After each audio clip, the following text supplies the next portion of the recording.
Extensa sobre a vida deste rei. A gente, claro, no segundo livro de Reis, do capítulo 18 até o capítulo 20, lá em Crônicas, né? Não tem como ler a vida de Ezequias e não dar uma olhada no livro de Crônicas, segundo livro das Crônicas, no capítulo 29 até o 32, e Isaías. E ler o livro de Isaías, do capítulo 36 até o capítulo 39. Então, quando a gente vai ler a história do rei Ezequias, não tem como não olhar estes livros. Se eu não me engano, são 11 capítulos que a Bíblia deixa ali só para tratar deste período de Judá. Confesso para os irmãos que ontem à noite, né, eu gosto muito, é uma leitura também muito familiar, a história do rei Ezequias. Então é bem marcada. Então todas as vezes que eu estou no livro de Reis ou Crônicas, aí a gente sempre dá mais uma pausada. É uma leitura muito gostosa, prazerosa. A gente aprende muita coisa lendo a história do Ezequias.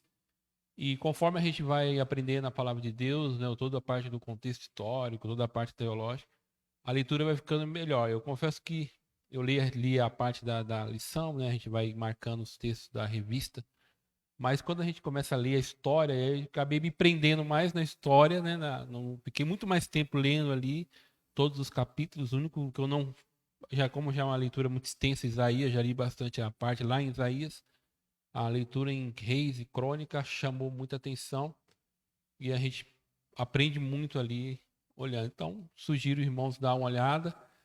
Uma coisa interessante antes de iniciarmos, os irmãos sabem que a lição de número 10 nós tratamos sobre o cativeiro do norte, né? A Assíria levando o reino do norte com o rei Oséias a cativeiro. E o rei Ezequias, ele está bem dentro desse período aí. Não, lá ele tratou já levando, 722, né? Nós estamos tratando um pouquinho antes, quando a Síria ela vai se tornando uma potência e ela começa a subjugar os povos desde o Egito, ela vai ampliando o seu território, então tem toda uma pressão em cima dos reis da Palestina. Aí a gente está nesse período. Então muitos reis estão se tornando vassalo, se tornando servo do rei da Síria, e o norte já está bem aprofundada essa questão. O reino do sul com Ezequias também está sobre o domínio da Síria, não de uma forma plena, completa, é uma coisa meio que há uma diplomacia, mas aí a gente olha para depois do que vai acontecer em Judá com o pai do Ezequias. Lá na lição passada eu disse para os irmãos que Judá vai ser levado, a gente vai ler também já já, por causa da quebra da aliança. O sul, né, Israel vai ser levado para cativeiro por causa da quebra da aliança. O sul está se intensificando na idolatria, tá? O norte sendo subjugado e a gente vê um aprofundamento na idolatria no Reino do Sul. Então, isso aqui foi meio que tratado por cima na lição passada, só para trazer a memória, porque é importante para a gente poder fazer a conexão, fazer o link.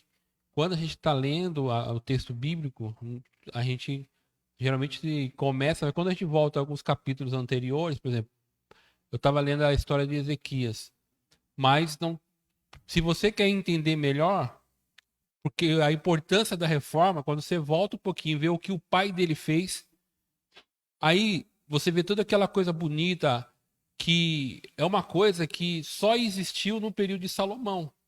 Toda aquela consagração do templo, você só vai ver isso no reinado de Salomão. Davi inicia isso, mas o esplendor, a glória, você vai ver em Salomão.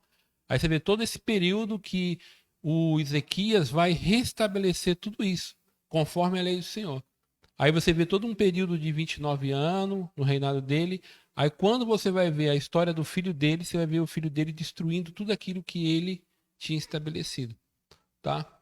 Até porque para ver o porquê que Israel vai ser levado a cativeiro. Aí a gente também aprende uma coisa aqui interessante, que Deus sempre tem um remanescente, sempre tem aquelas pessoas que buscam a Deus, que são fiéis a Deus, mas a a força, vamos dizer assim, dentro do contexto de Israel, a questão da idolatria é uma pressão muito forte que você vê que o povo vai sucumbindo, reis vão se levando, e aí a gente vê o cuidado, né? A importância de ser fiel a Deus e não negar a pressão que vem, que é muito forte.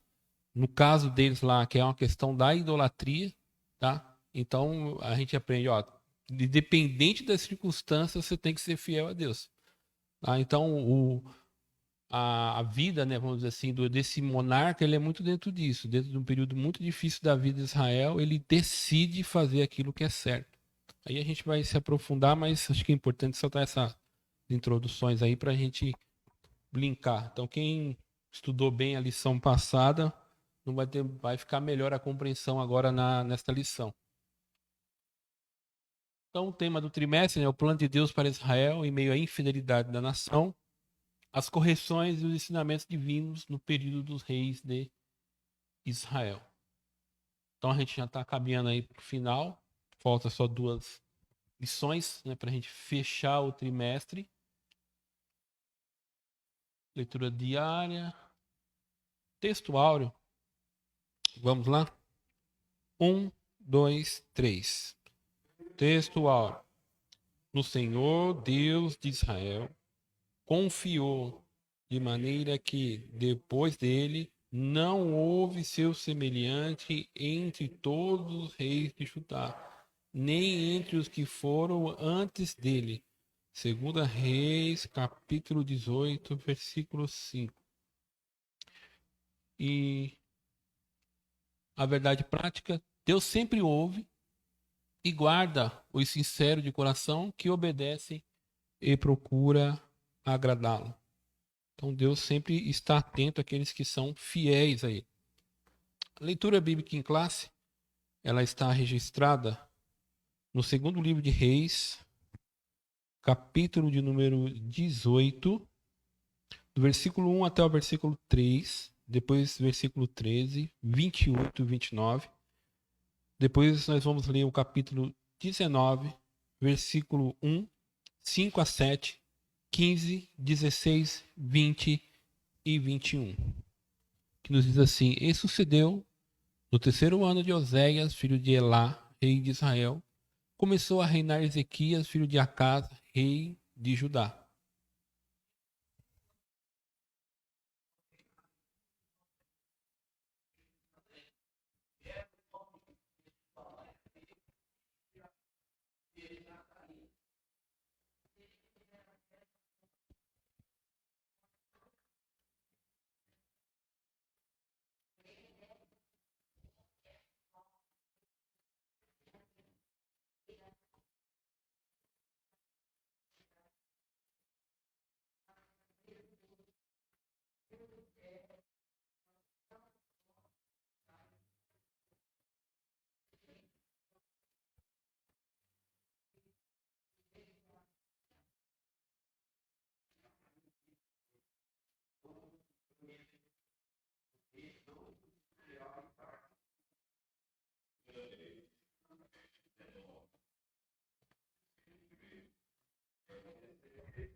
Vocês.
O objetivo geral é asseverar que o Senhor ouve a oração dos que o temem. Os específicos, os objetivos específicos, apresentar o íntegro reinado de Ezequias, sinalizar as afrontas de Senaqueribe e registrar o fim de Senaqueribe. Também convido os irmãos a gente fazer uma leitura complementar. Aí tem que abrir a Bíblia. Nos próprios segundo livro de Reis, capítulo 18, eu vou ler na minha versão. Eu vou ler do versículo 9 até o versículo 12. No quarto ano do reinado do rei Ezequias, 7º ano do reinado de Oséias, filho de Elá, rei de Israel, e Salmanasser, rei da Síria, marchou contra Samaria e a cercou. A fim de 3 anos, os assírios a tomaram. Assim a cidade foi conquistada no 6º ano do reinado de Ezequias e o 9º ano do reinado de Oséias, rei de Israel. O rei assírio deportou os israelitas para a Síria e os estabeleceu em Elá, em Gozã, do rio Abor e nas cidades dos Medos. Isso aconteceu, isso aqui é importante, o versículo 12. Isso aconteceu porque os israelitas não obedeceram ao Senhor, o seu Deus, mas, aqui que é o detalhe, mas violaram a sua aliança. Tudo o que Moisés, o servo do Senhor, tinha ordenado, não ouviram nem lhe obedeceram. Então ele vai dizer por que o reino do norte foi levado. Por quê? Porque eles desobedeceram ao Senhor e quebraram a aliança. Eu venho falando isso desde o começo do trimestre. Qual é a causa de ser levado ao cativeiro? Porque quebraram a aliança. Quebraram a aliança, então Deus agora vai mandar enviar as consequências. Por que esse ponto aqui é importante? Na lição passada, eu falei alguma coisa e disse para os irmãos, ó, a grande maioria do povo está vendo que Israel está sendo levado a cativeiro. De novo, eu vou usar a terminologia para ajudar. O Reino do Sul está vendo que o Reino do Norte está sendo castigado por causa da idolatria. E está vendo a consequência de todo o período idólatra. Todos os irmãos têm acompanhado. Desde Jeroboão I até Oséias, o Reino do Norte nunca se firmou em uma adoração genuína a Deus. Sempre foi um reino idólatra, sempre inclinado para a idolatria. Essa é a característica do Norte. Então agora culmina o quê? Deus tolerou até aqui, quebra-se a aliança e vai levar. Então o povo, na sua grande maioria, está desobedecendo a Deus.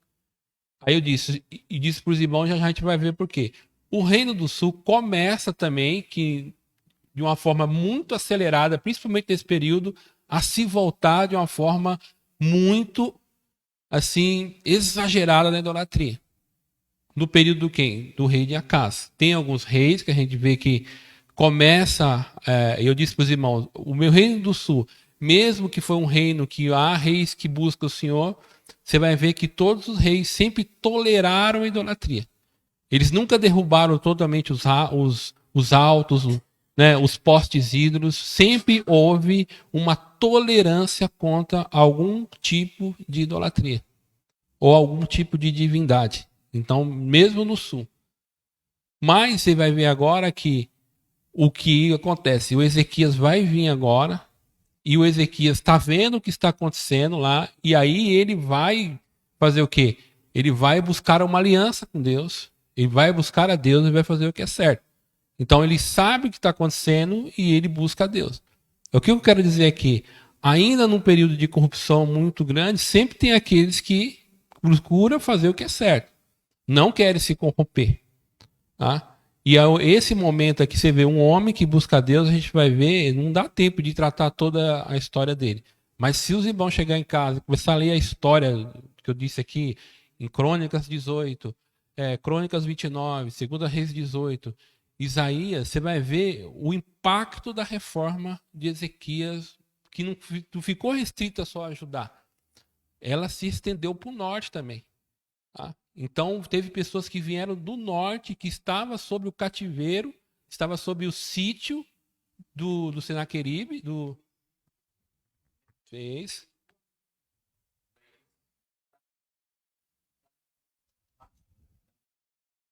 Desde a época de Salomão que não se fazia Páscoa.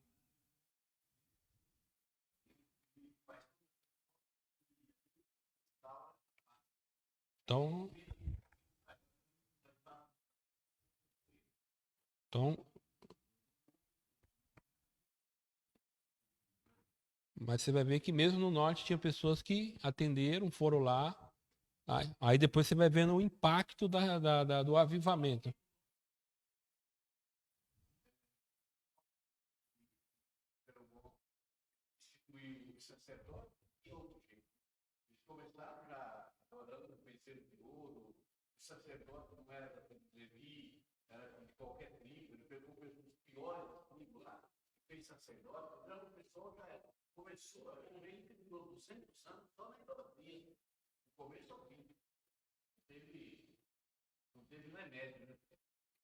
Então, o que está acontecendo aqui? Está havendo um momento, uma ação de fidelidade por parte de Ezequias em buscar a Deus, num momento de dificuldade, num momento de crise, num momento em que todo o território aí, tanto norte como sul, está sofrendo uma pressão muito grande da Assíria, um império muito poderoso que está subjugando o Egito, está estendendo seu território.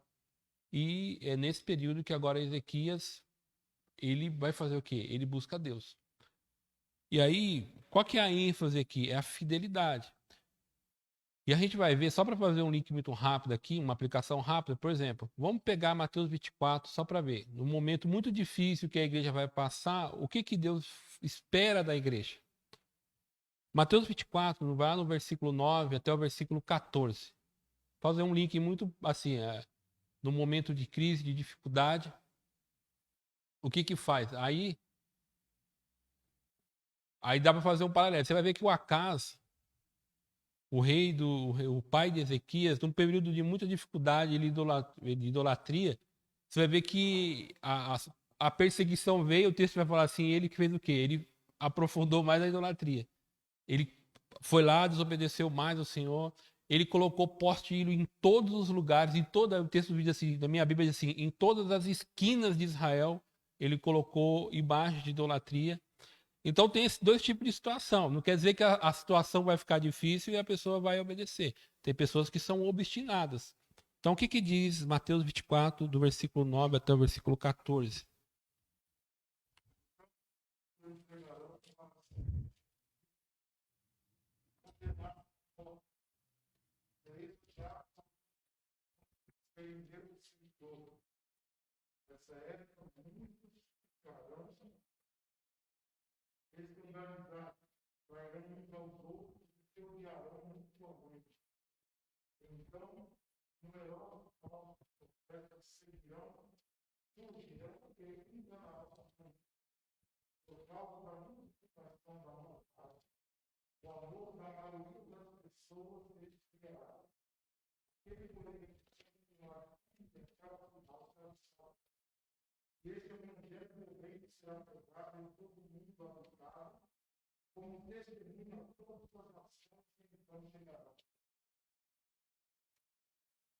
Você vê que até o 14.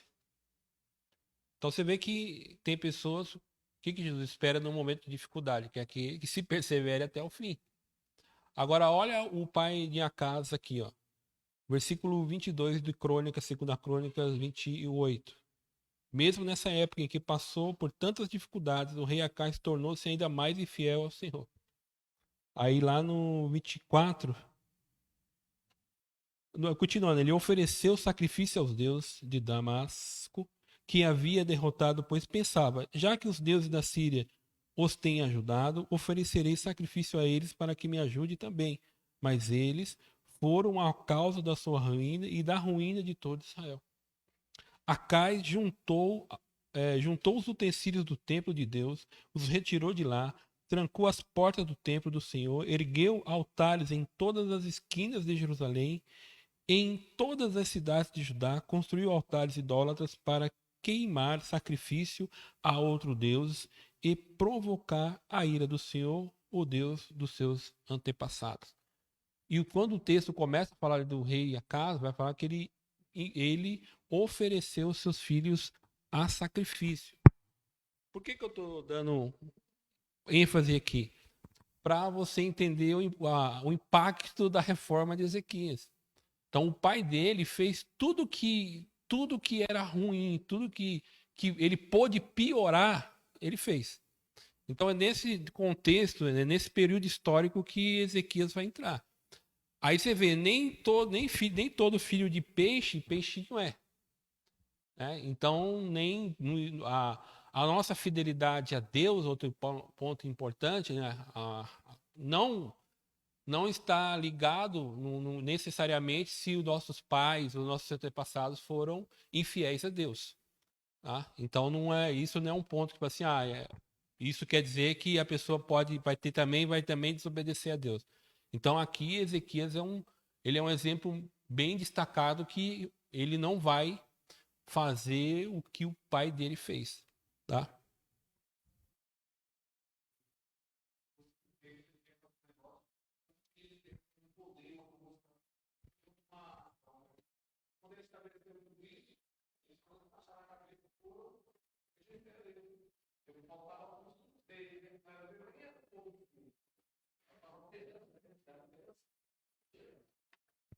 Uma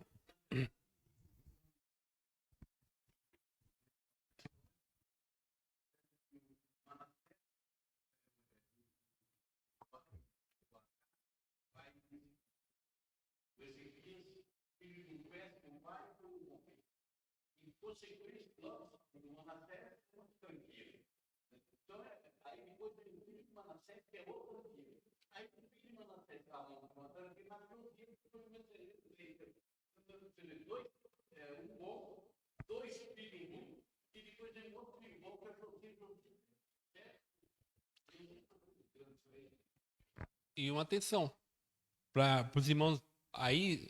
É difícil dizer se o Ezequias foi um mau pai, porque o Manassés, ele começa a reinar com 14 anos. O Ezequias pega o Manassés e começa a dar poder para ele. O que, quando você lê o texto, parece que ele já está querendo que o filho dele continue. Parece que ele teve essa preocupação. Ele pega o filho com 14 anos e vai. Então, se você olhar o texto, assim, parece que ele tentou fazer isso. Mas vai muito daquele. Qual é o exemplo que ele quis? Então, uma outra coisa que é importante aqui, o texto não fala, é a força do que pressiona. Porque assim, qual que é, você vê a casa aqui? Ele está falando assim, se os deuses da Síria estão ajudando eles, então eu logo, vou prestar sacrifício a ele. A idolatria e assim, você adorar vários deuses era uma coisa assim muito comum no tempo antigo. Por exemplo, os judeus no mundo antigo, eles eram conhecidos como ateus. Os cristãos do primeiro século são conhecidos como ateus. Porque assim, como é que pode? Vocês adoram só um Deus só? Então, essa prática de adorar várias divindades era muito comum. Então, quanto mais Deus você adorava, mais chance de você obter alguma coisa, algum favor daquela divindade. Isso é importante você ver. Porque o que o Ezequias vai fazer? Ele vai destruir tudo isso. E é uma das coisas que o Senaqueribe vai usar contra ele. Vai falar assim, você destruiu todos os altares e você está falando que você... Aí ele vai falar isso. Eu passei em vários lugares, destruí os seus deuses, as suas divindades, e aí um Deus só você quer me derrubar? Então ele vai usar isso contra ele, tá? Então, Ficou bom aqui? Alguém quer falar mais alguma coisa?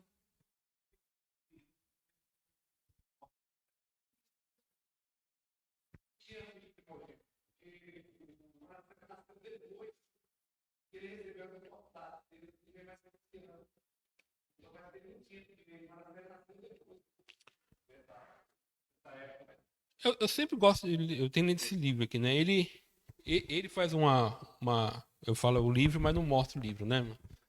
É esse livro aqui, ó. E depois eu leio, e depois ele faz uma parte mais cronológica. Ele colocou uma coisa interessante, eu já tinha isso na mente, mas aí hum, às vezes eu não falo porque eu não tenho, assim, eu não lembro da referência, aí às vezes eu não falo.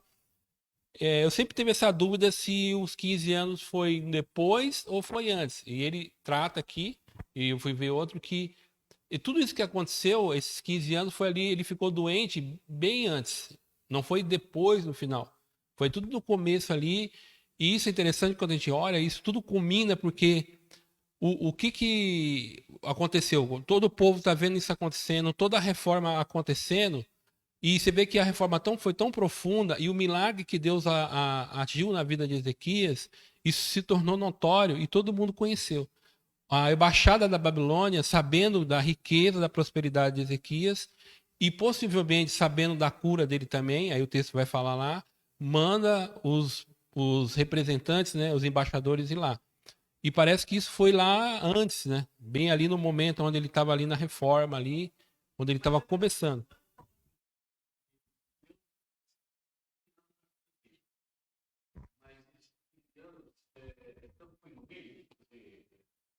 É porque assim, mas aí eu também sempre tive essa. Eu sempre tive essa. Eu nunca falei, eu tô falando agora porque eu tô usando uma referência.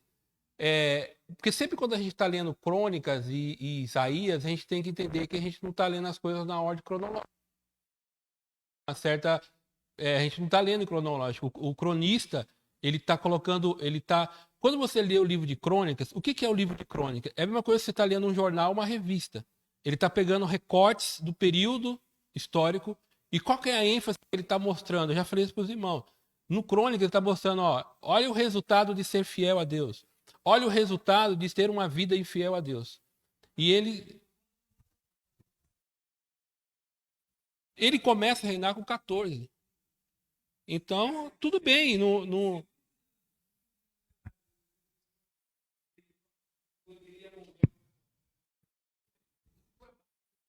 Tudo bem, eu acho que isso daí não interfere até do que o pastor está falando. Independente se ele poderia morrer e Deus falou, vou te acrescentar mais dias, mais anos. E o Manassés pode ter nascido. Não é nem o seu ponto que eu estou discutindo. Eu acho que isso faz sentido. É que o que eu quero dizer é que isso eu não parece que não foi no final da vida dele. Entendeu?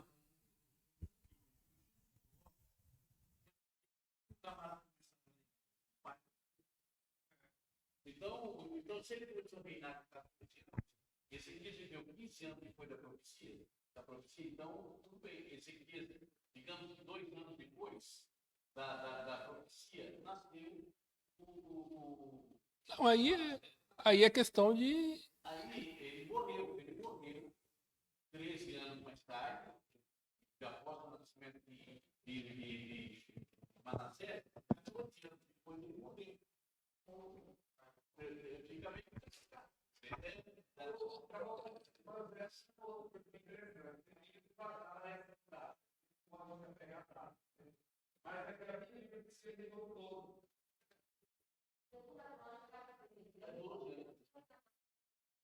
Tudo bem, eu posso 14 ou 12, mas concorda que eu não estou dizendo, eu estou dizendo assim que eu não sei exatamente qual foi. E aí eles colocam, os estudiosos colocam que não foi no final da vida dele. Foi antes, foi num período ali que ele ficou doente, foi enfermo. Parece que quando ele estava fazendo as reformas, ele se adoece. E aí Deus intervém. Então, e aí eu não estou nem questionando o fato de colocar se quando foi o filho dele nasceu. O que eu digo é que tudo isso, essas coisas que aconteceram na vida de Ezequias, o qual é o ponto que eu estou falando? que a reforma que ele faz, isso o povo está vendo acontecendo. Quando ele adoece, e aí ele pede um sinal a Deus, e Deus dá um sinal. O que os embaixadores de Babilônia vai ver? Ele falou assim, como é que foi? Eles até questionam como é que foi o sinal. Porque a gente não pensa nisso, mas quando ele manda retroceder a sombra do sol, quem já estudou física, como é que faz isso? Deus vai mudar, retroceder a sombra. Nós estamos falando da rotação da Terra. Nós estamos falando do movimento de rotação da Terra, entendeu? Mas aí, assim, que nem eu falo para os irmãos aqui, ó. Eu já passei de Gênesis 1:1, né? Deus criou os céus e a terra, e eu também creio que Deus se fez homem. Logo, tudo que Deus fazer de sobrenatural para mim, eu não tenho eu não fico incrédulo com nada. Mas o chamou a atenção do pessoal da época. Como é que faz? Essas coisas chegaram nas pessoas que olha o impacto do ministério, vamos dizer, de Ezequias. Olha o impacto que Deus fez na vida desse homem. Não foi só uma reforma interna. As coisas estão saindo. O próprio rei da Síria fica sabendo disso. Os próprios babilônios ficam sabendo disso. O pessoal do norte, o que está acontecendo? Assim, olha, o sopro divino começou a campanha lá, Deus começou a curar, a batizar. O que está acontecendo lá? Entendeu? Os irmãos estão vendo o sobrenatural de Deus acontecendo, né, aqui dentro, e esse negócio começa a se espalhar. Aí as pessoas falam assim, eu quero lá ver o que está acontecendo. Então, olha o impacto da ação de Deus na vida do rei Ezequias. É isso que é que vocês estão querendo apertar na questão teológica, né? É que vocês gostam da resenha. Mas aí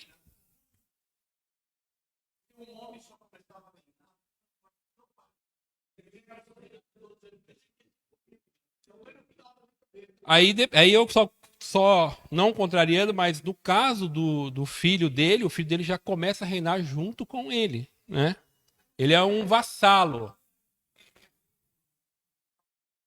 Não, aí, assim, quando a gente fala reinar, eu entendi o que seus irmãos estão falando. Eu entendo, concordo com os irmãos. Realmente, ele só começa a reinar de uma forma plena, com a sua autoridade, quando o pai dele morre. Mas o texto bíblico mostra claro que ele já é um corregente com o pai dele.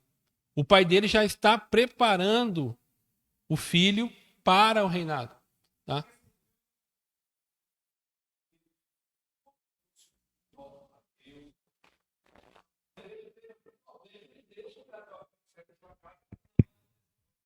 Então, aí eu sempre.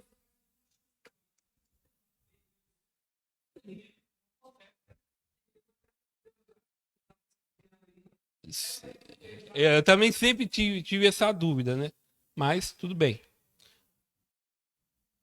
Amém? Introdução. Mas esses pontos é bom, viu, irmão? Pega esses pontos aí e vai estudar. E depois que nem a gente é bom, depois a gente debate. Que é bom a gente debater até para saber se realmente é isso mesmo, tá? Mas é umas coisas legais, né? De a gente estudar. Por que isso é legal? Porque estudar você. E ao estudar o texto, uma coisa bonita e gostosa de estudar o texto bíblico, quando você se propõe a estudar uma coisa, você aprende muitas outras coisas que você não sabia também. Né? Então, é, mas o importante é acrescentar o conhecimento, né? Então, introdução. O reinado de Ezequias foi um dos melhores de Judá. Seu governo foi reto, justo, honesto e agradável aos olhos do Senhor, que fez importantes reformas no culto e na adoração a Deus. Ponto central: somos honrados pelo Senhor sempre que permanecemos fiéis e tementes a Ele. O tópico 1, o justo reinado de Ezequias. Então, ele foi um rei reformista.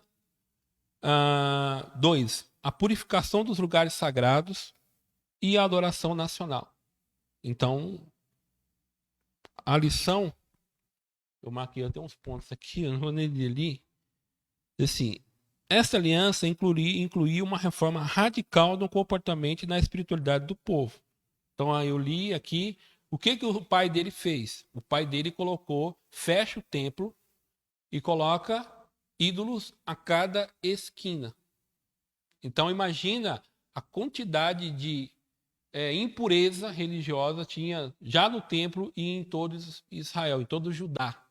Tá? Então ele vai fazer o quê? Ele vai desmontar tudo isso. Tá?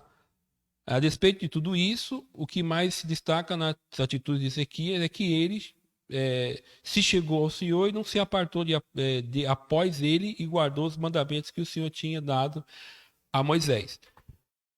Claro que quando a gente vai ler o texto, e aí, vamos lá, capítulo 18. Eu estava lendo o autor, né? Às vezes a gente é muito empolgado, assim, a euforia.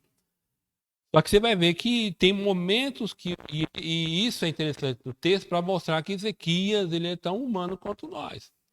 O capítulo 18, né? Deixa eu ver.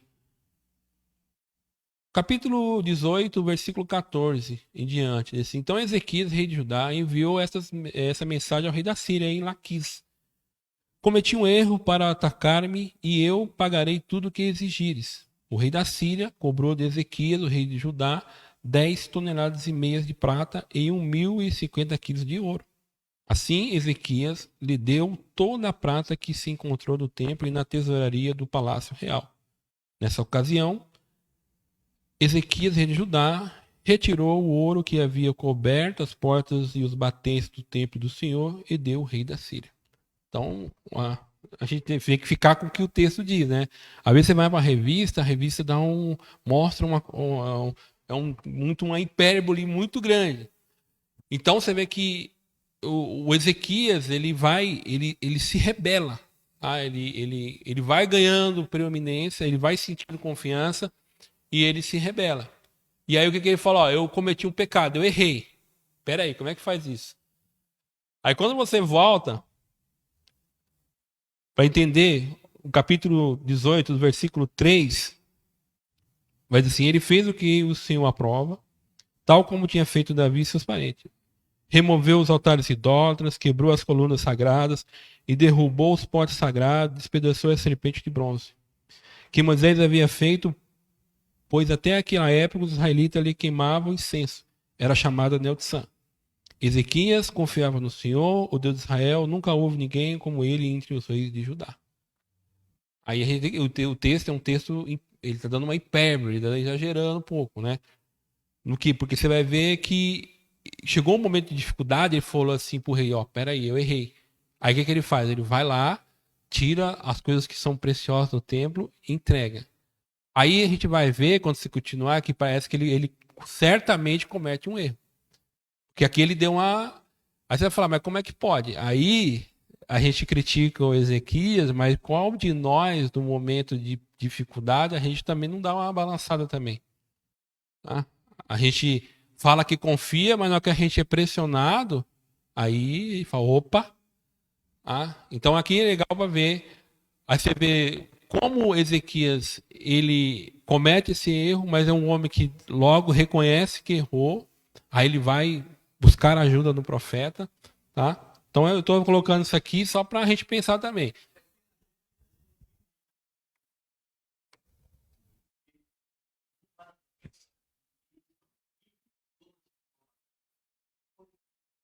Eles dependiam de uma revelação de Deus, eles tinham tudo escrito, tudo. Tem coisas que não. Por que Deus falava muito mais com eles de uma forma direta, né? Direta, tal, por quê? Porque eles só tinham tudo informação na terra. Então, Deus já pôs na mão da gente uma Bíblia e tantas coisas, eles têm informações diretas para gente. Mas em Israel não tinha isso, o povo lá atrás não tinha tudo isso. Por quê? Imagina, não, vocês tinham o Velho Testamento. Sabe o que era o Velho Testamento? A Torá era escrito um rolo. Isso estava na nossa frente. Às vezes, uma pessoa, eu não tinha assim como eu tenho minha mente, não tinha isso. Cada um, como deveria ter um, estava escrito lá. Isso é como era uma passagem de mão. O bicho escrito lá, então, escrever toda a Torá, todo o Velho Testamento, tudo em cima, de carreira e tal, cada um tem um. Não tinha nada assim, não. As pessoas não tinham o que você tem, ó. Bíblia, jogar no campo, Bíblia, não. Então nós vamos ter muito trabalho com esse ponto, porque nós temos muito mais informação do que eles.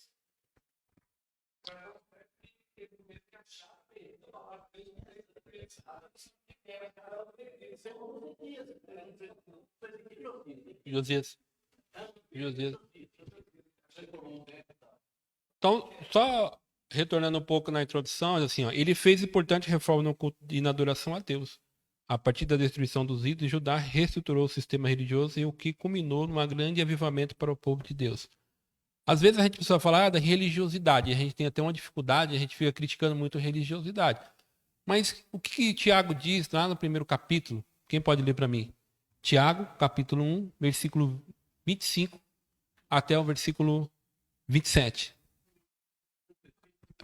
Então a gente tem uma dificuldade de definir termos. Então hoje, quando eu vi o pastor José Araújo na reunião de obreiro, ele colocou uma coisa que me chamou muita atenção. E ele falou uma coisa assim: quando as pessoas veem você fazendo o que é certo, diz que você é santarrão e fala assim: é religioso. E aí parece que muitos evangélicos hoje, cristãos, têm ficado com medo disso, de ser rotulado. Entendeu?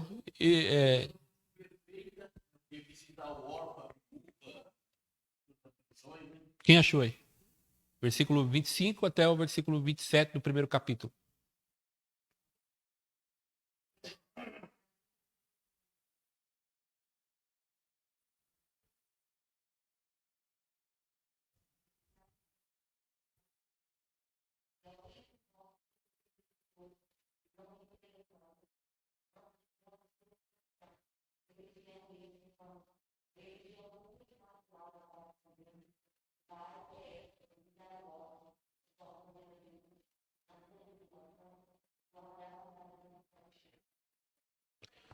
Em síntese, ele está falando para praticar o bem. Né? É para cumprir a lei de Deus. Né? Praticar o bem. E aí, uma coisa que chama atenção no Ezequias, por isso que eu fiz esse contraponto, né? Que ele é fiel, confiava no Senhor, mas no momento de dificuldade, ele deu uma vacilada. Ele deu uma recaída. Mas o Ezequias, ele tinha uma coisa interessante. Tá? Ele tinha um coração quebrantado e por isso foi um reformista. E o que o salmista, no Salmo 51, versículo 17, diz?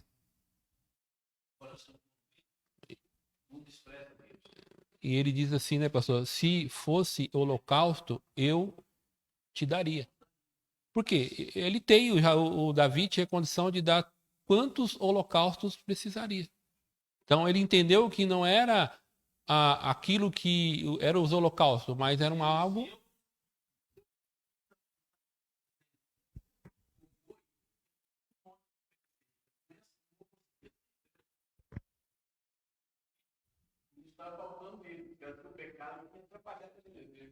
Eu sei que o Senhor é um estranho no coração do filho, então vai ele quebrando, minha tudo eu alcançar a palavra. Então, às vezes, não queremos alcançar Deus com o pé, com o desenvolvimento aqui. Não, qual é o melhor? Dá o seu melhor. E não é assim, não. Você pode dar a maior oferta, mas o coração não está preparado. Então, o rei Ezequias, ele é um rei piedoso. Piedoso em que sentido? Ele vai fazer aquilo que é reto, ele vai fazer aquilo que é certo. Ele vai obedecer a Deus. Ele vai conduzir Israel agora em obediência à lei de Deus. E aí o que ele vai fazer? Essa aliança inclui uma reforma radical no comportamento e na espiritualidade do povo. O rei mandou destruir os altares pagãos, reabrir as portas do templo, restabelecer as ofertas de sacrifício, restituir os oficiais sacerdotais e celebrar a Páscoa. E aí, como é que a gente aplica isso na nossa vida? Quem é casa de Deus hoje? Onde Deus habita hoje? Então, quem é a casa de Deus hoje? Eu e você. Como é que está aquilo que profana o templo de Deus? Que deixa o templo impuro? Então, aí, como que quais reformas eu preciso fazer na minha vida espiritual? Né?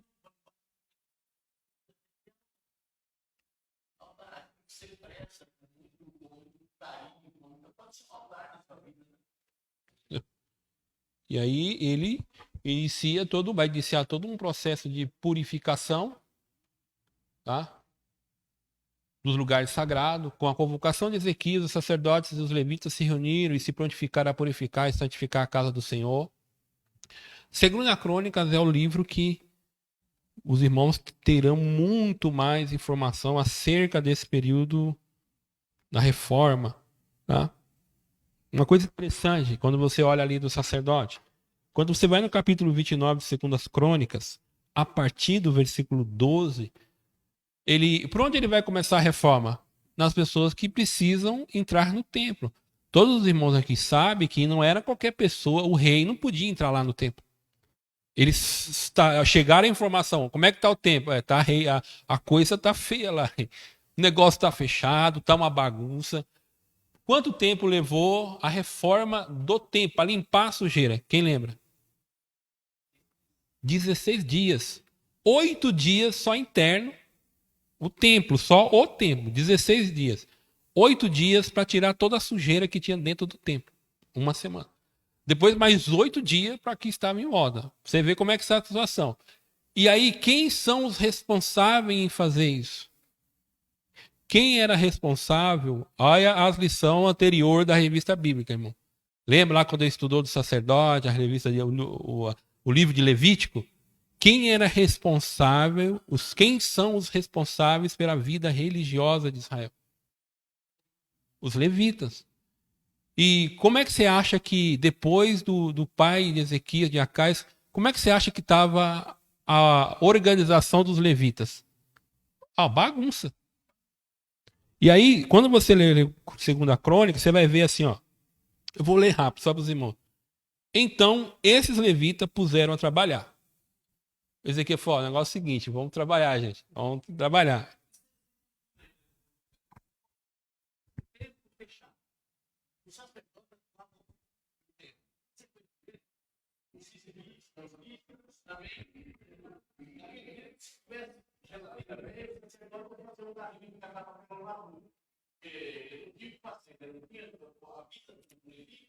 Era difícil das tribos. Mas em tempo fechado, imagina o que estava sendo. O sacerdote estava passando necessidade, estava usado. Aí ele vai fazer o que? Apelava para depois. Porque nas besteiras dele lá, na pinhava dinheiro, fazia sacrifício com dinheiro, começaram a provar mais. E faltava.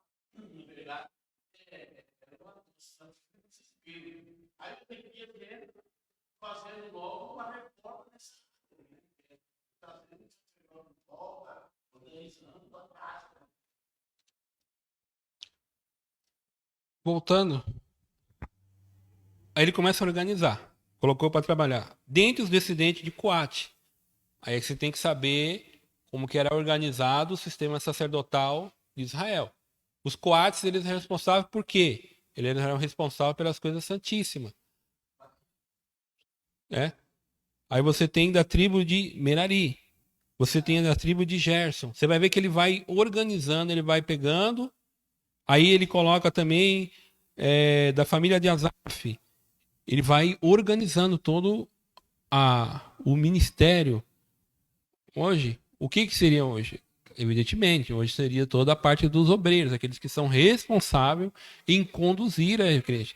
Tá?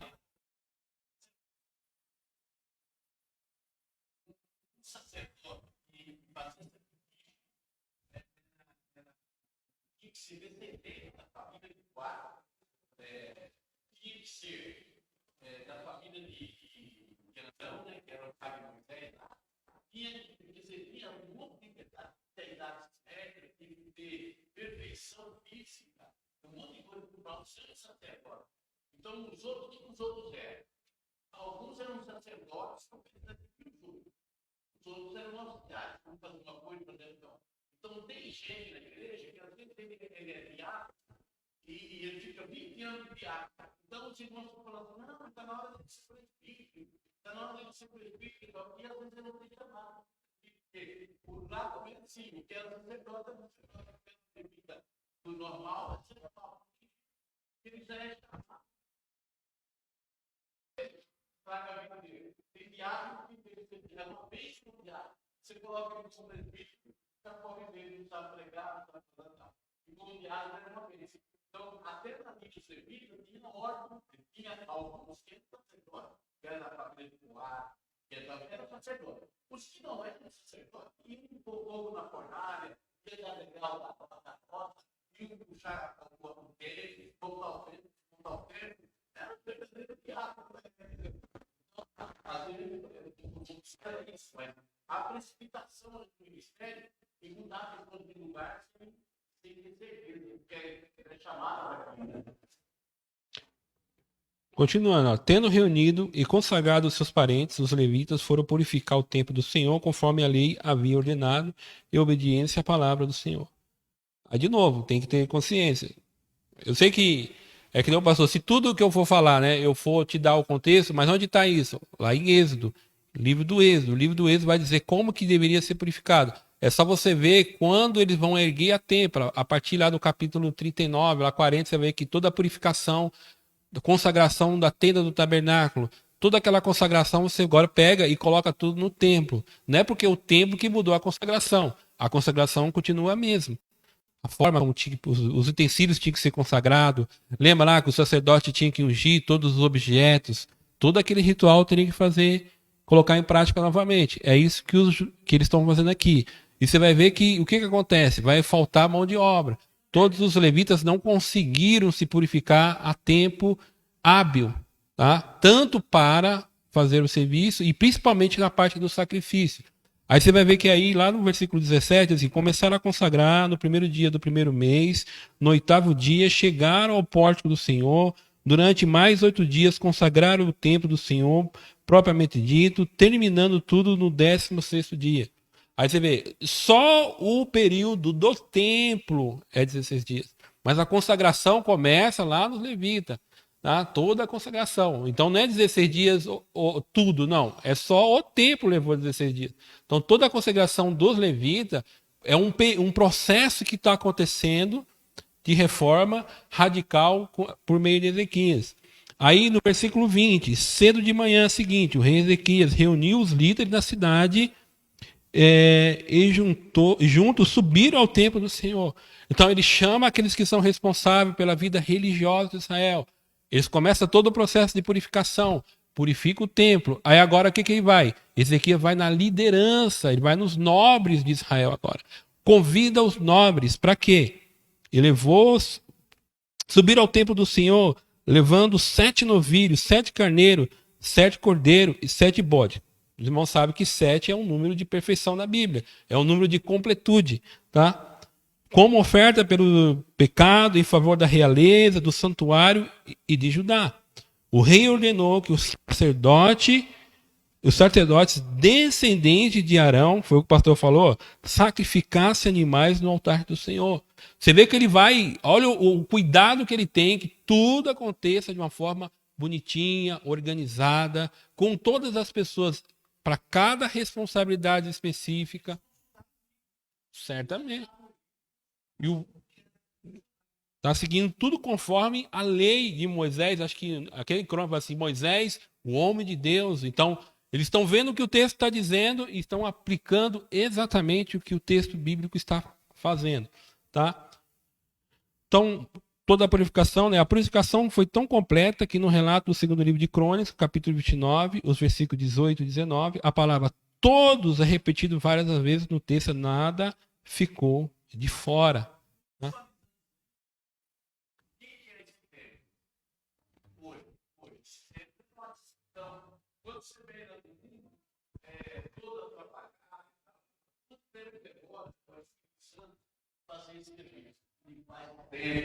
E organizar esse tempo para mostrar, para fazer outra pepita agora. O discipulado, o conhecimento, vai entrando coisa boa e sai entrando coisa boa e sai coisa boa. Porque na verdade a ideia do tabernáculo já era isso, né? Por que Deus mandou fazer um tabernáculo no deserto? Deus nunca mandou construir um templo, Davi. Isso não tem templo, nunca Deus pediu. Por quê? Porque o tabernáculo ele apontava para nós. Deus não vive em benefício, na vida inteira procurando. Nós estamos procurando, entendeu? Então, foi um apontamento assim, ó. Deus não pode estar em parede só. Então, Então, eu sinto a verdade.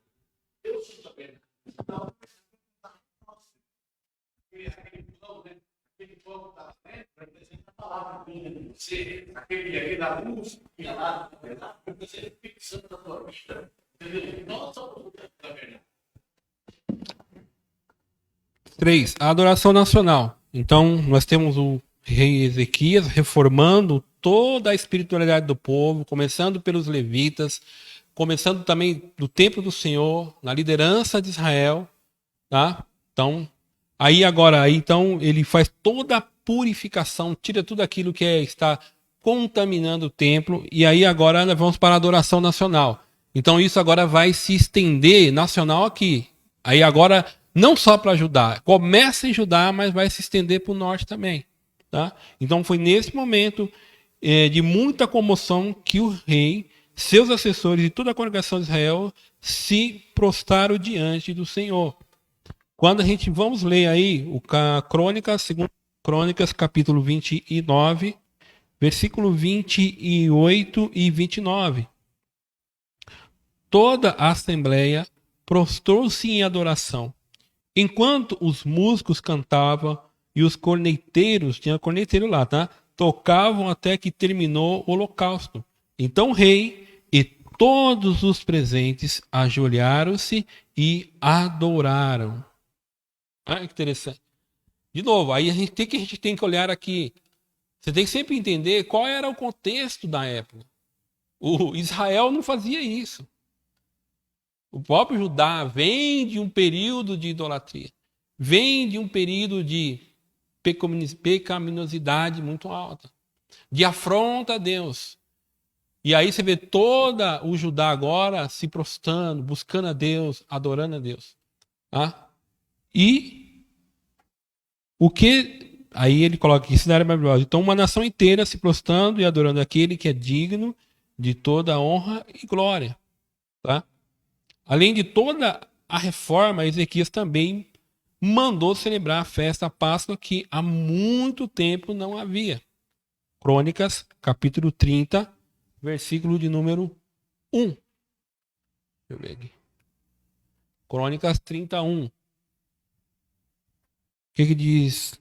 Segundo livro de Crônicas, capítulo 30, versículo 1.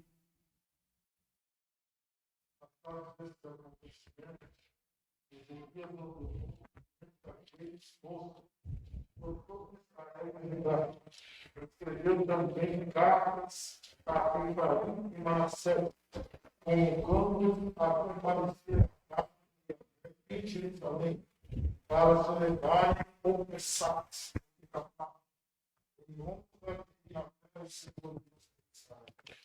Pastor Potero, eu vou pedir para você ler aqui, eu vou só dar a passagem. É a partir do versículo 16 dessa passagem que o pastor está lendo. Lê para mim, por favor, do capítulo 6 até o capítulo... desculpa, do versículo 6 até o versículo 9. Mas o 30 verso 1 lê de novo? 30? Não, você pode ler do 6 a 9, 30. 6 a 9. Então vamos lá. Ezequias capítulo 30, versículo 6.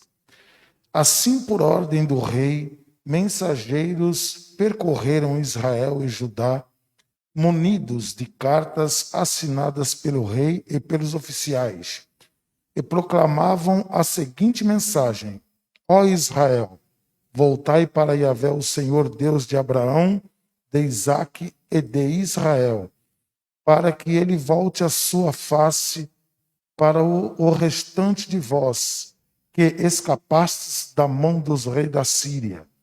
Não sejais como vossos antepassados e vossos parentes, que foram infiéis e desleais para com o Senhor Deus de seus pais, de modo que os entregou à destruição, como vedes claramente. Não sejais teimosos como vossos antepassados, mas sede submissos a Israel, a Yahvé, o Senhor, e entrai no seu santuário que ele próprio consagrou para sempre. Cultuai e servi ao Senhor vosso Deus, para que o fogo do juízo da sua ira se desvie de vós. Portanto, se voltardes aos vossos corações para o Senhor vossos irmãos, parentes e filhos encontrarão beneficência por parte dos que os aprisionaram e os sujeitaram à escravidão, e eles retornarão para esta terra, pois Yahvé, o Senhor vosso Deus, é bom e compassivo, e não desviará o rosto de vós se voltardes para ele. Aí você vê o teor da carta dele.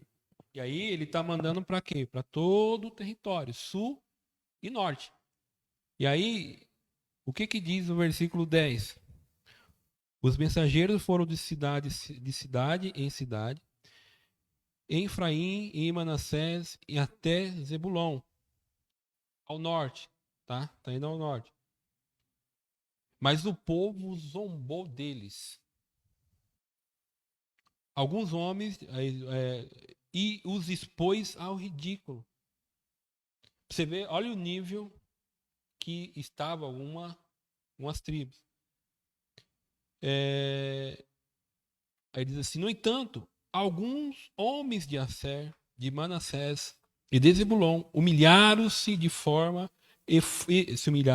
e foram para Jerusalém. Lá em Judá, a mão de Deus esteve sobre o povo, dando-lhe unidade. A coisa que não tinha em Israel era unidade. Deus trabalhando.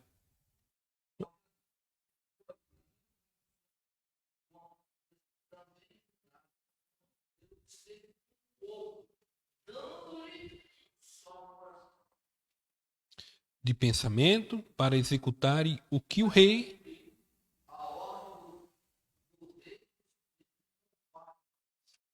aí diz assim, uma imensa multidão reuniu-se em Jerusalém no segundo mês.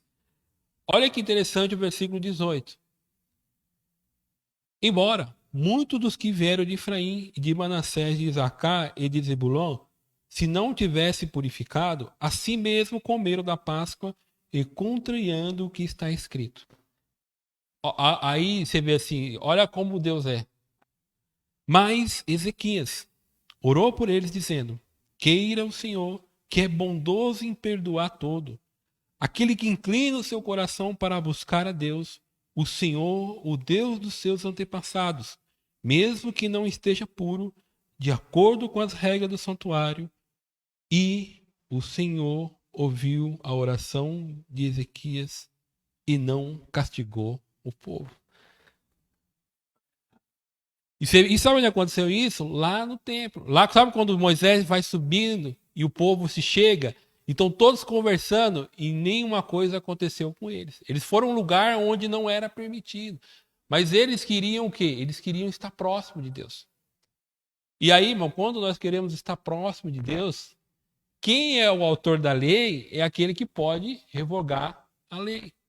Então o que Deus está levando em conta aqui? O coração do povo quebrantado, que entenderam o propósito de unidade, de um só pensamento. Então, uma predisposição de buscar a Deus, Deus vai fazendo com que essa unidade vai acontecendo. Tá? O texto é muito bonito, irmão, não dá para a gente trabalhar mais. Fica a cargo dos irmãos pregadores aí, né? Vocês ficam à vontade aí, dá para trabalhar para a semana inteira aí. Então vamos para o 2, tá? Vamos para o tópico 2, né? Quando nos voltamos para Deus, as mudanças de comportamento e atitudes são inevitáveis, pois a sua santidade nos constrange. Aí você vai ver que depois que era 7 dias, depois foi inaugurado para mais 7 dias, e aí você vê quando o povo sai dessa festa, ele sai quebrando os seus ídolos, os postes, vão derrubando tudo, que é o resultado do avivamento, tá? Então, por causa do tempo, né?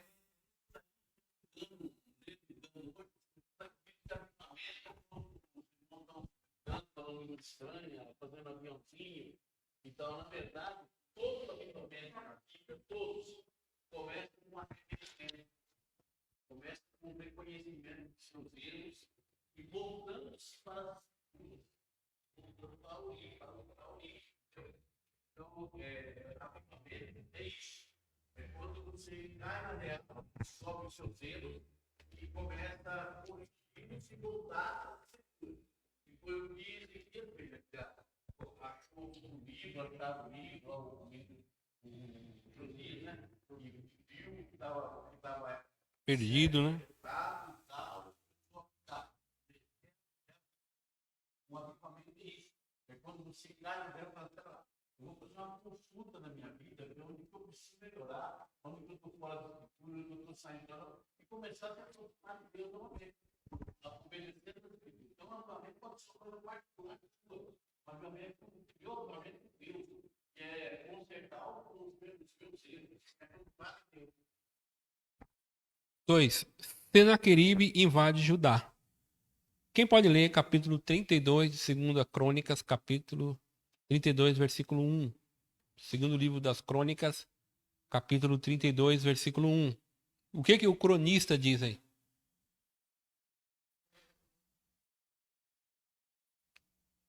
Um de cada vez, tá?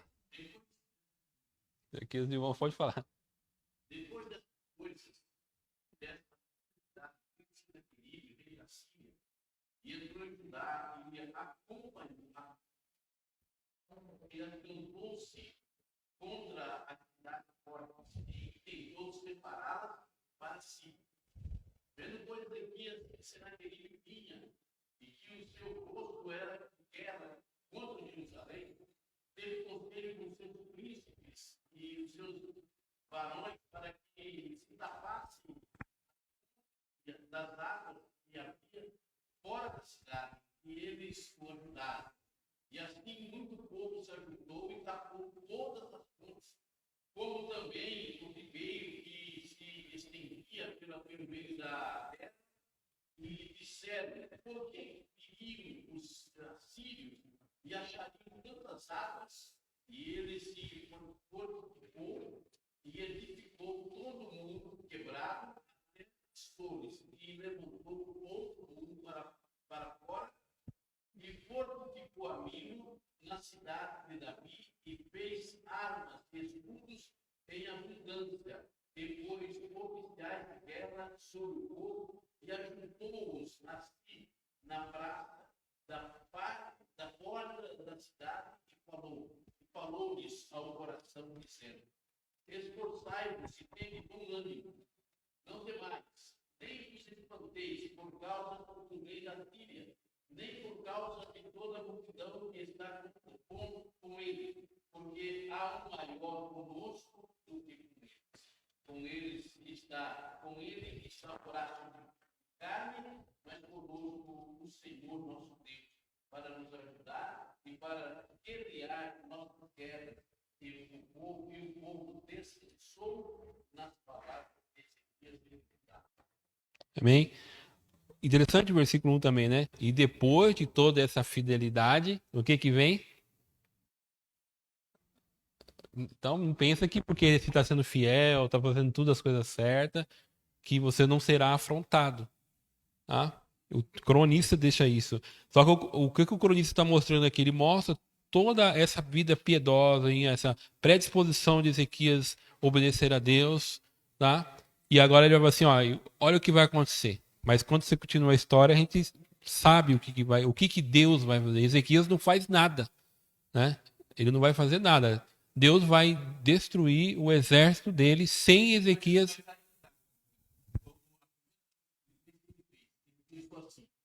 Água na época era o combustível da guerra era água, porque eles guerreavam com homens e com cavalos. Então, se tirar o cavalo do homem não vive. Então, o que eles fizeram? Primeira coisa, vamos tapar as fontes todas as fontes. Porque viriam os inimigos e estavam muitas águas, tanta água para alimentar os cavalos, os homens e agir contra nós. Então, eles taparam. E segundo a história, quando Ezequias fez isso, eles taparam todas as fontes de terra e abriram tudo. O exército abriu um buraco, tudo, nas rochas, e foi jogar água dentro de Jerusalém. Até hoje está lá. Porque a água tem que ir para Israel, então o inimigo. Entendeu? Então, o que acontece? Aqui, e pensei, em que fonte da sua vida o inimigo pode estar bebendo? Quer dizer, uma mágoa na minha vida é uma fonte para alimentar o meu inimigo. Entendeu? Uma ira dentro do meu coração pode ser uma fonte está alimentando o inimigo contra mim. Então você tem que analisar. Quando você tem inveja, ódio, raiva, vocês são fontes que está dentro de você que alimentam o inimigo contra você.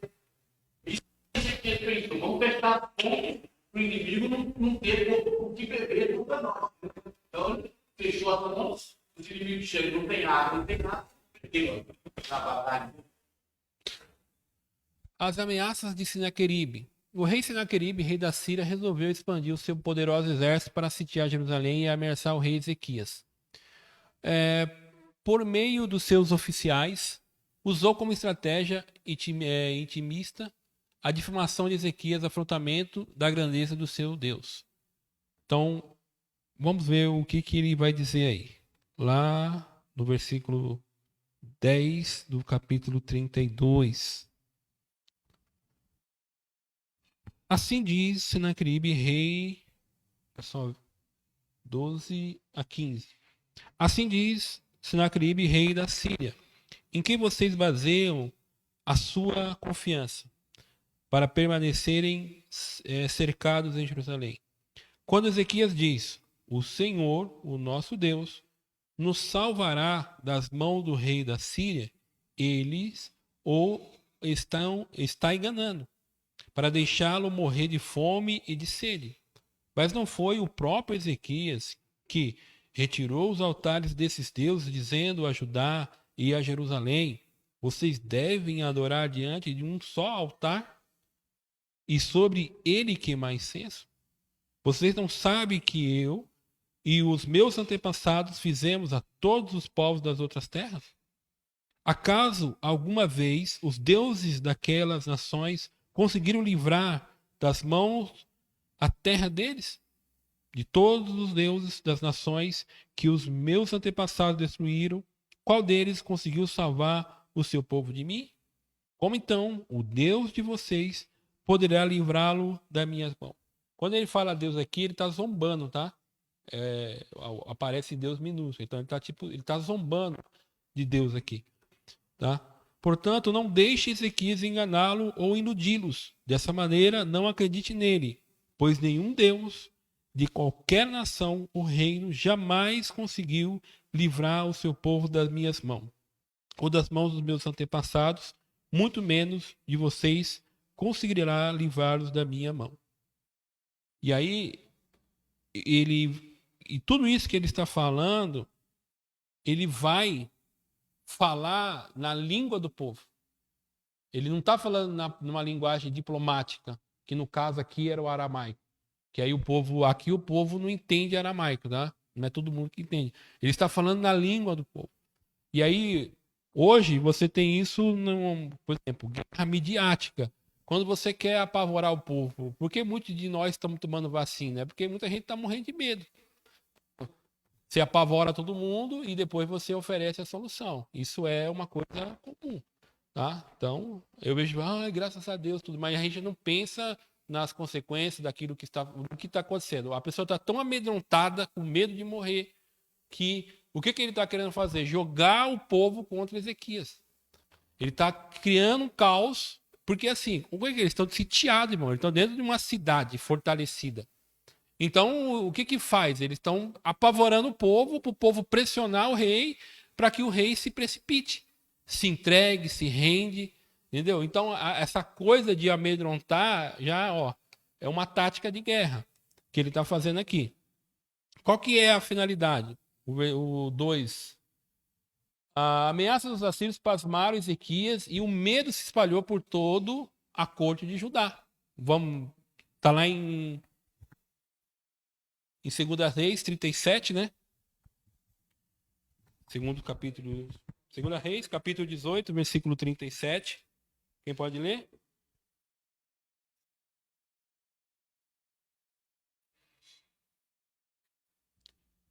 Então os administradores do palácio, Eliaquim, filho de Ilquias, o secretário Zebná e o arquivista real Joás, filho de Asaf, retornaram com as vestes rasgadas a Ezequias e lhe relataram o que o comandante tinha dito. Sinal de medo. Tá? Os caras ficaram tudo apavorados. Ao ouvir o relato, capítulo 19, versículo 1, o rei Ezequias rasgou as suas vestes, pôs roupa de luto e entrou no templo do Senhor. Então, eles se sentiram intimidados. Tá? Então, a palavra dele foi de vitória para o povo de Deus. Então, só que aí, quando você vai lá em Isaías, capítulo 37, o versículo 1 ao versículo 7, né? Quem pode ler? Eu estou achando que a gente não vai conseguir terminar todos os tópicos. 37, 1 a 7.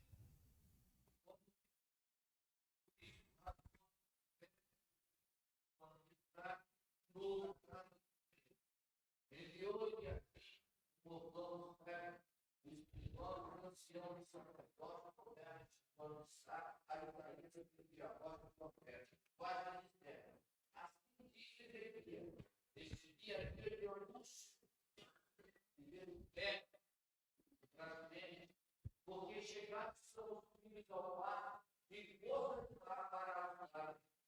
Porque nos Deus terá o Deus claro de Maxá. A quem enviou o rei da filha, seu ano para mandar o filho para recuperar, para falar de Deus contigo. Portanto, para o mulher, o povo sabe do rei de Israel. E disse-lhe Isaías, que após o ano, assim diz o Senhor, não tema a vista das palavras do rei, os quais o rei da cidade de Israel. Porém, ele e ele corrompirá certo povo e voltará para a sua terra, e aí farei cair no Aí qual que era a ideia? Era minar a confiança de Ezequias e de todo o povo. Por isso que é bom ter homem de Deus, né? Foram consultar o homem de Deus, qual foi a resposta do homem de Deus? Tá? No versículo 7, né? Não temas, tá? Porém, nele um espírito para que quando ouvir uma certa notícia, volte à sua própria terra e ali farei com que seja morto a espada, tá? Então, a ideia aqui era minar toda a confiança. E aí, lembrando, a gente está vindo de todo aquele período de reforma, que o povo buscou a Deus, estava contente. E o que Ezequias faz? Ezequias vai buscar a Deus. O terceiro tópico, a gente vai, então. Aqui aprendemos que a obediência a Deus não é um sinônimo de ausência de problemas e enfrentamento. Então, o que vai acontecer? Qual é a nossa atitude em ouvir? Claro, o medo vem, o medo é natural. Quem não sente medo não é humano, todo mundo sente medo. Tá? De alguma coisa. Eu não tenho medo. Você fica com medo, temeroso. Mas o que você deve fazer? Quem você deve buscar? É o que o texto está nos orientando aqui. Houve um momento de. Mas qual foi a posição do rei? Tá?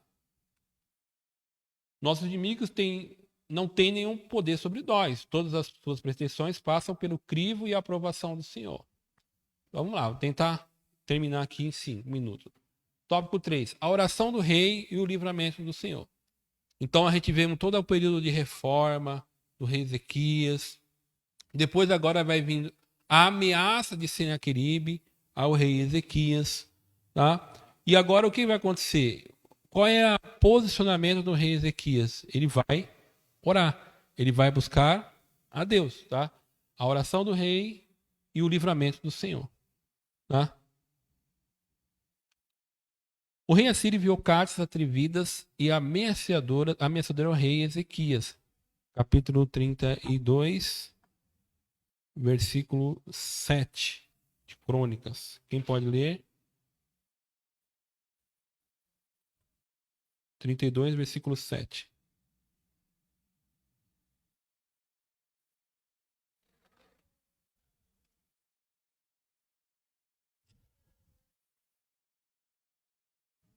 Versículo 7. Segundo Crônicas.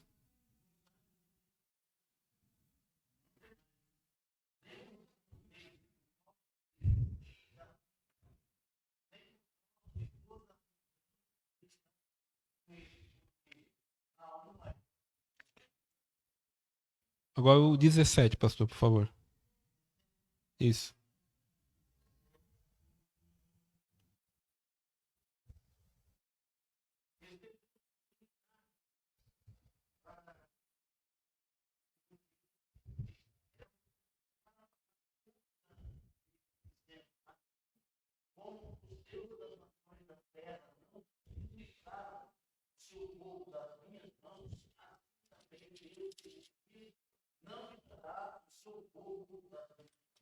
Então, ele está insultando a Deus agora. O Senaqueribe. Então, aí a carta, ele não está insultando o rei e o povo, ele também insulta o Deus de Israel. Tá? Mas o rei de Judá apresentou essa carta diante do Senhor e orou fervorosamente. Por causa do tempo, a gente não consegue ler todos os versículos. Então, o que ele vai fazer? Ele vai buscar a Deus. Então, nessa oração, Ezequias agradeceu a Deus e declarou a sua soberania sobre tudo e todos. E apresentando as afrontas a Senaqueribe e pediu ao Eterno que o livrasse daquele ímpio. Deus usou o profeta Isaías para confortar o rei Ezequias e mostrar que estavam com ele.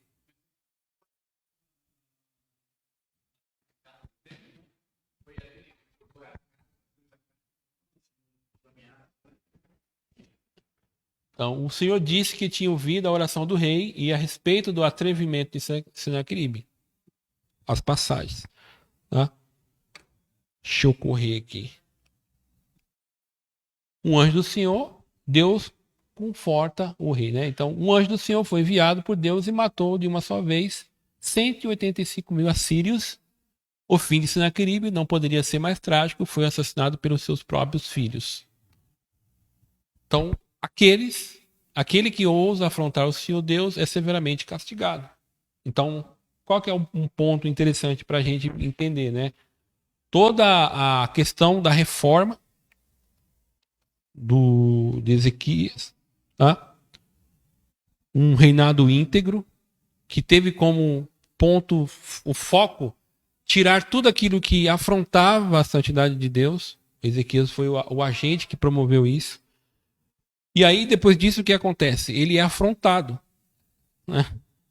E não quer dizer que porque ele foi fiel, tudo, não será afrontado, não terá dificuldade. Mas qual foi a posição dele? A posição dele, aí, só para lembrar, ele deu uma... Lembra quando eu li lá que ele deu uma vacilada no começo? Mas olha o processo de confiança. O que ele pega? Ele confia no Senhor. Fica com medo, tá? Ele está enfrentando o império mais poderoso na época, já tinha subjugado vários povos, tá? Mas o que acontece? Tem um homem de Deus ali, o Isaías. Ele vai consultar Isaías, Isaías dá uma resposta de conforto para ele, e o que é interessante, ele mesmo, ele vai buscar a Deus, ele vai orar a Deus, tá? Vai apresentar a sua angústia a Deus. Amém, irmãos? Então, é uma parte da Bíblia muito interessante, muito...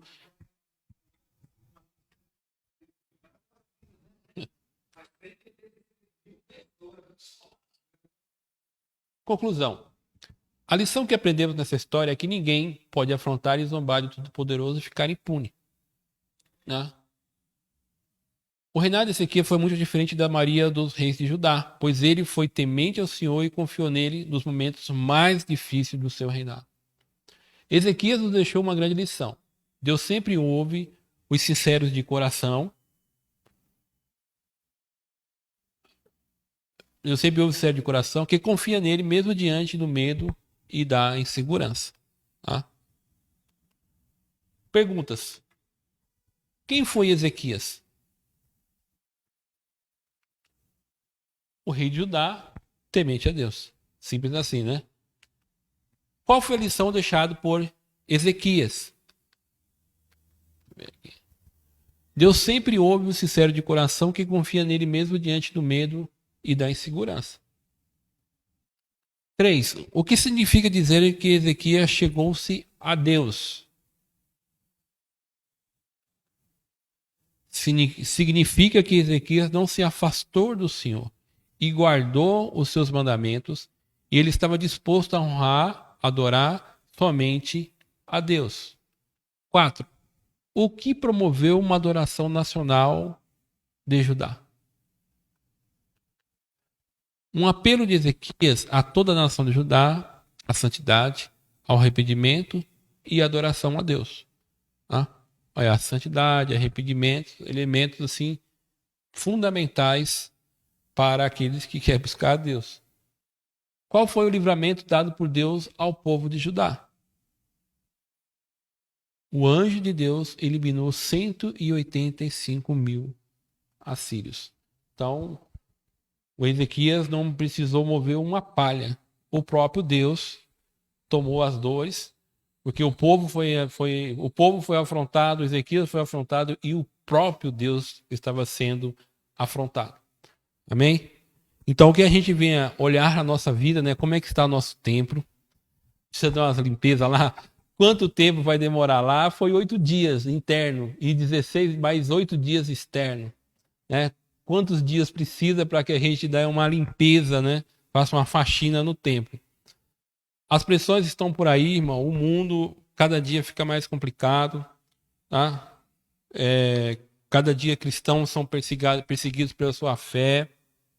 Cada dia as coisas avançam. Quando você vê uma realidade na Europa hoje, lá a força de lei é muito forte, entendeu? Hoje tem muitos lugares que você prega, você é preso, você sofre processo. Nos Estados Unidos isso está acontecendo também. No Brasil isso já está acontecendo. Tá? Tem algumas igrejas que estão tendo dificuldade de registrar os seus estatutos em cartório. Entendeu? Se tiver alguma coisa ali contra a homossexualidade, entendeu? Casamento.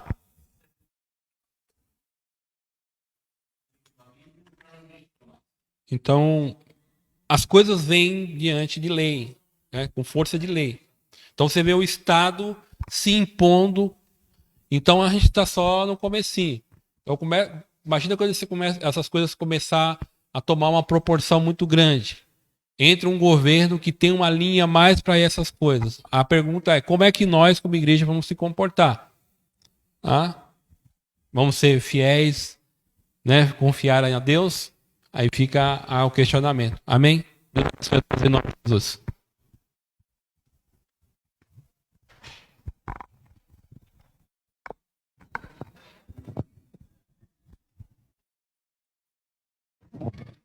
Meus amados, vamos ficar de pé, vamos orar, agradecendo a Deus.